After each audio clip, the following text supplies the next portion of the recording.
Ça me fait mal au cœur de tout détruire, mais ce qu'on s'apprête à faire va radicalement transformer ma chambre pour de bon. C'est là où on se rend compte qu'il n'y a plus de retour en arrière. D'ailleurs, on sait toujours pas où dormir le temps du projet. Je me suis rendu compte que j'avais pas forcément le matos pour poncer sans choper un cancer. Je prépare le terrain électrique pour accueillir les nouvelles installations de la chambre. Faut savoir que tout le projet est guidé par cette photo Pinterest et je me dois de m'y tenir car c'est parfaitement ce que je veux. Après avoir collé la structure en tasseau récupérée, on s'attelle au cœur du projet, la tête de lit. Difficile de trouver mieux que les revêtements muraux Aurac, je viens les placer sur toute la longueur pour prendre les mesures. L'avantage c'est qu'ils sont ultra faciles à découper, légers, résistants et prêts à peindre. Livrable en 2-3 jours, j'ai choisi les WX 210 en 2,60 m.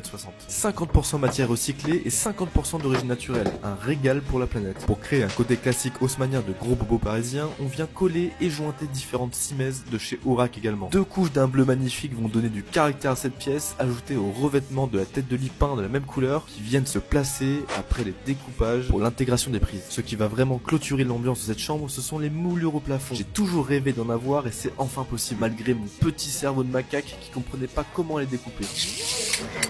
On peaufine les détails pour donner une atmosphère apaisante au lieu avec des chevets de seconde main. On sait pas si on devrait habiller le cadre au-dessus du lit, peut-être avec un tableau, dis-moi ton avis. En tout cas, on est très fiers du résultat avec une semaine de travail et on attend vos retours.